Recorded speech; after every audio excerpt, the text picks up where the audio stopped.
To, čo si dovolil v Európskom parlamente progresívec Hojsík, je typickým prejavom liberálneho fašizmu, ktorý sa rozlieza po Európe, napísal na svojom telegramovom účte podpredseda parlamentu Ľuboš Blaha a ďalej pokračoval.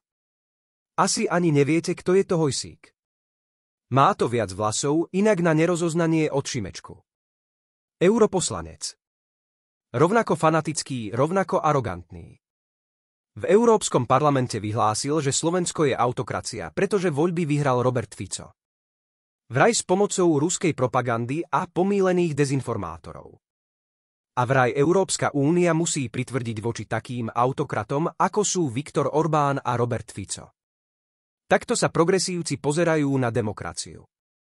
Keď prehrajú v slobodných voľbách, tak kopú do vlastného národa a okydávajú ho v Bruseli a v Štrasburgu.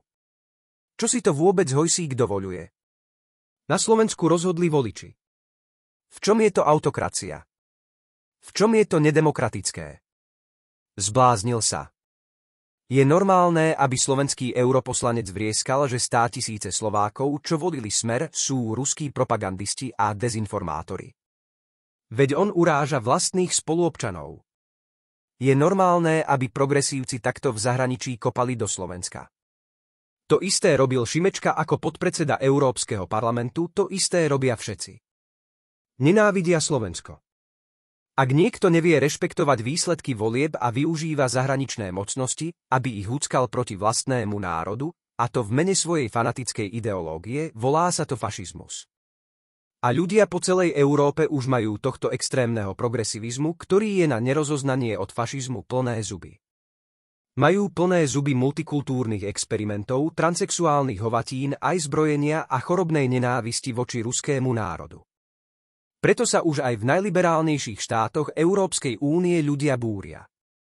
V Holandsku vyhral voľby Geert Wilders, ktorý odmieta zbrojenie Ukrajiny a kritizuje moslimskú imigráciu.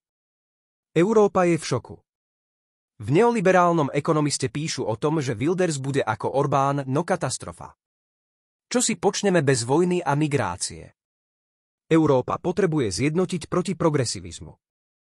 Alebo ak chcete, proti liberálnemu fašizmu. A skutočná ľavica sa konečne musí prebudiť. V eurovoľbách sa konečne môže stať, že v Európskom parlamente získajú väčšinu politici, ktorí budú chrániť národnú suverenitu, mier a sociálny štát. Pôjde o zlomové voľby. Musíme demokraticky vyhnať rôznych hojšíkov a ďalších agresívnych extrémistov, ktorí len kopú do Slovenska. Chcú nás zbaviť štátnosti a slobody. No pasarán.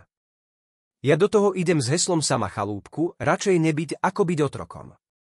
Pán Hojšík, hanbite sa.